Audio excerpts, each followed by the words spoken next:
Kapan sih gula darah yang tinggi dikatakan sebagai gawat darurat?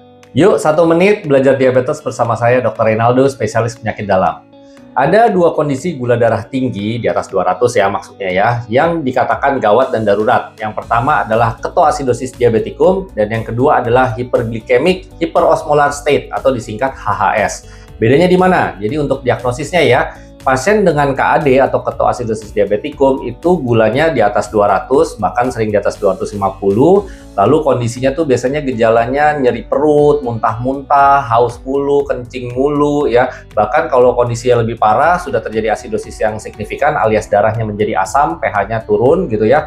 Bisa menyebabkan sesak napas dan penurunan kesadaran pada akhirnya. Pasien juga sering mengalami gangguan elektrolit berat. Dan gagal ginjal akut juga sering kejadian pada pasien dengan KAD ini.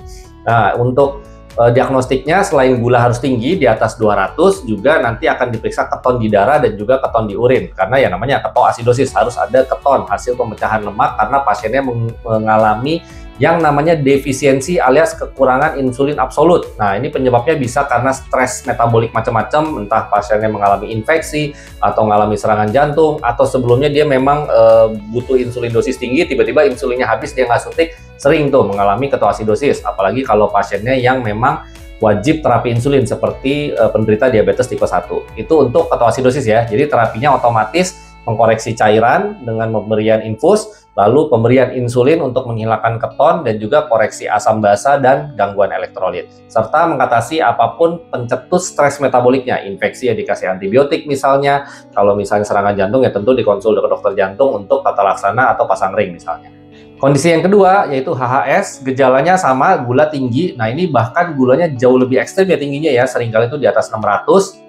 Dan nanti dari hasil gula darah, elektrolit, dan asam basa nanti akan dihitung osmolaritas darahnya. Osmolaritas tuh apa ya, keenceran di darah lah istilahnya. Itu angkanya harus lebih dari 320 dari hasil perhitungan. Jadi kalau gulanya sangat tinggi, osmolaritasnya lebih dari 320 plus ditunjang dengan gejala yang sesuai ya. Biasanya yang menonjol dari pasien HHS ini gejala dehidrasinya, mulut kering, bisa gangguan kesadaran gitu ya, pasiennya tampak lemah ya, kencingnya sedikit, bisa gagal ginjal akut juga karena kurang cairan. Itu gejala-gejala yang menonjol dari HHS. Makanya ini kedua kondisi sama-sama gawat, namun bedanya HHS ini tidak terbentuk keton yang signifikan dan pasiennya biasanya tidak asidosis, tidak sesak napas.